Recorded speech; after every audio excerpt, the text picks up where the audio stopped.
Bismillahirrahmanirrahim. Assalamualaikum warahmatullahi wabarakatuh. Welcome back to the English lesson with me, Miss Yani. Today we are going to study about recount text. Have you know about recount text? Ya, saya harap kalian sudah ada yang mengenal apa itu recount text ya. Karena pelajaran ini pernah dipelajari waktu SMP. Ya, recount text. Well, now I will give about the sample of the text. Nah, ini ada foto-foto ibu ya pada saat liburan di Bali. Ya.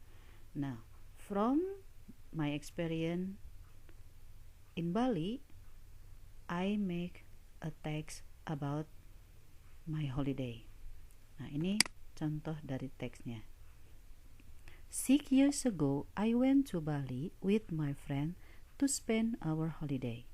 We went there on January 2015. We left for Bali in the evening by train. It took for about 2 nights to reach the place. The place we visited first was Uluwatu. Then we continued the journey to GWK or Garuda Wisnu Kencana. After that, we went to Turtle Island. And the last, we went to Kuta Beach. We spent the holiday for about a week. Many experiences I got there. It was my first and unforgettable experience in my life. I was very happy there. Oke, dari contoh tersebut, kalian bisa lihat ibu membuat cerita yang sudah terjadi atau pengalaman ketika ibu liburan di Bali ya. When I went to Bali a few years ago, beberapa tahun yang lalu. Nah, dari sini mungkin kalian bisa menyimak atau bisa memahami yang dimaksud dengan recount text. Ini pasti menceritakan tentang pengalaman pribadi, menceritakan tentang hal yang sudah terjadi. Nah, biasanya menggunakan kalimat past tense. Nah, kemudian disebutkan juga urutan-urutan peristiwanya, urutan-urutan kejadiannya. Apa yang dilakukan pertama, kemudian setelah itu apa, dan akhirnya seperti apa. Itu yang biasa dituliskan dalam sebuah cerita recount text.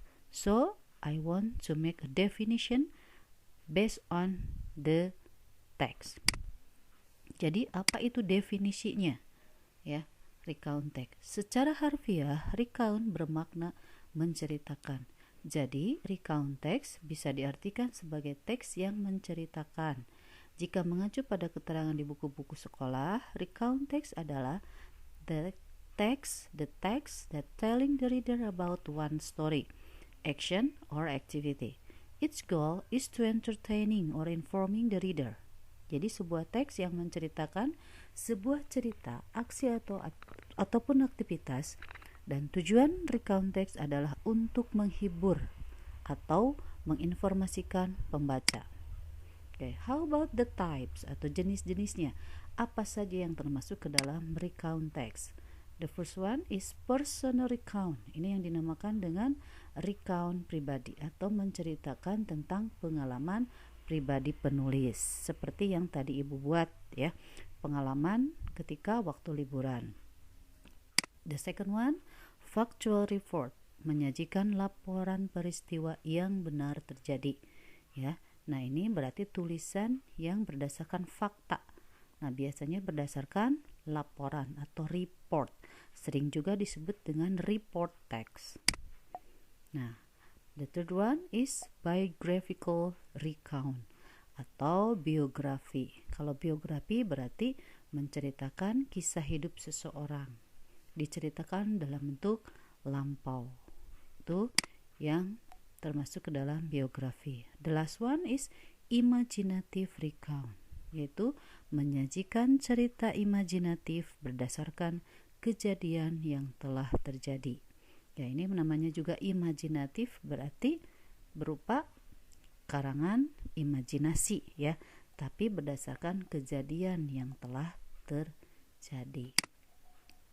Lalu apa tujuan dari dibuatnya sebuah text recount. What is the purpose? Fungsinya atau fungsi sosial dari text recount adalah to share unique or unusual experience, ya, untuk berbagi pengalaman yang unik atau tidak biasa. Next, to retell something unforgettable, untuk menceritakan sesuatu yang pengalaman tidak terlupakan. The third one, to give information about an incident, memberikan informasi tentang sebuah peristiwa atau kejadian. The fourth one, to make the readers learn something, ya, untuk membuat para pembaca mempelajari sesuatu. Itu tujuan dari dibuatkannya sebuah recount text. So, what is the generic structure? Strukturnya, susunan secara umumnya itu seperti apa sebuah recount text, ya. Nah, yang pertama itu adalah ada orientation yang menceritakan who was involved, what happened, where the event took place, and when it happened, ya, menceritakan siapa saja yang terlibat, apa yang terjadi, di mana peristiwanya, dan kapan peristiwanya. Itu masuk ke orientation. And the second one is event. Event itu tell what happened and in what sequence, menceritakan apa yang sudah terjadi dan urutannya, ya. Pertamanya apa dulu, kemudian bagaimana, dan akhirnya seperti apa. Itu yang dimaksud dengan event.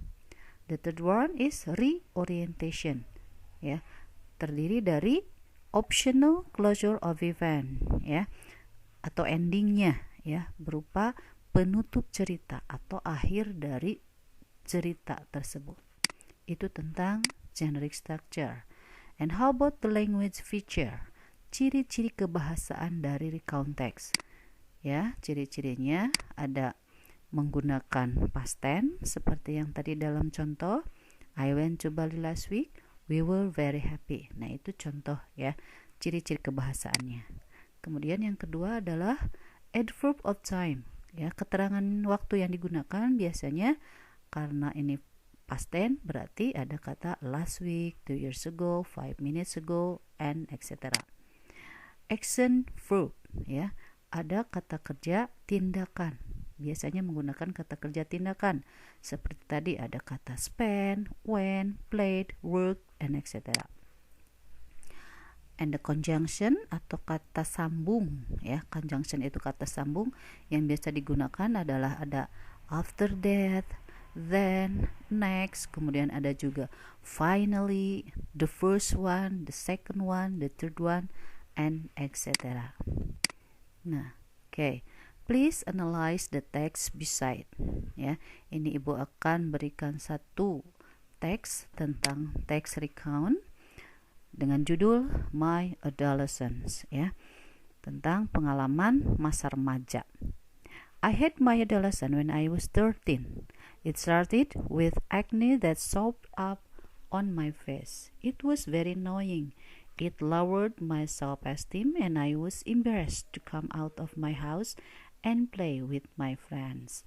Fortunately, my mom gave me a good medicine. In 3 weeks, the acne started to vanish, although those showed some black spots in my face. That was my bad experience with adolescence, though there was still lots of good experience too. Nah, di sini si penulis menceritakan tentang pengalamannya pada saat usia 13 tahun, memasuki masa remaja, ya. Di sini adalah bad event, berarti peristiwa yang pengalaman yang dia rasakan sangat buruk, ya, ketika wajahnya mulai banyak jerawat. Nah, ini yang paragraf pertama, ya, kapan peristiwanya? Nah, kan ada nih, when I was 13, ketika saya 13 tahun. Siapa? I. Peristiwanya apa? Nah, my adolescence, itu, ya. Ini dinamakan orientation kalau melihat dari generic structure yang tadi, ya. Masuk ke orientation. Kemudian eventnya ada di mana? Ada di paragraf kedua. It started, dimulai dari munculnya jerawat. Hal itu menyebabkan dia kurang percaya diri. Dan kemudian dia malu keluar. Itu event kan peristiwanya. Nah, kemudian apa setelah itu? Fortunately, my mom gave me a good medicine. Tapi akhirnya ibunya memberikan obat yang bagus. Akhirnya dia bisa mukanya itu kembali lagi cerah ya. Walaupun ada sedikit bintik hitam ya, bekas-bekasnya. Nah, itu masuk ke event. Berarti eventnya ada di paragraf 2 dan paragraf ketiga. Lalu di paragraf akhir, nah dia menutupnya, that was my bad experience. Itulah pengalaman buruk saya waktu remaja. Walaupun ada beberapa yang pengalaman bagusnya juga. Nah, itu yang dinamakan dengan reorientation. Biasanya ada di akhir paragraf. Nah, setelah penjelasan tadi, mungkin kalian bisa menganalisis ya. Hasil analisis dari recount text yang tadi adalah ya, paragraf pertamanya itu orientation, eventnya itu ada di paragraf kedua dan ketiga. Nah, dan paragraf keempatnya itu adalah reorientation. Nah, ini the sample of recount text about experience. Mungkin hampir sama ya dengan yang tadi. Kalau tadi tentang pengalaman liburan, nah ini tentang pengalaman the first experience to ride motorcycle. Ya, dia menuliskan pengalaman pertamanya bisa mengendarai motor. Nah, ini dituliskan oleh dia.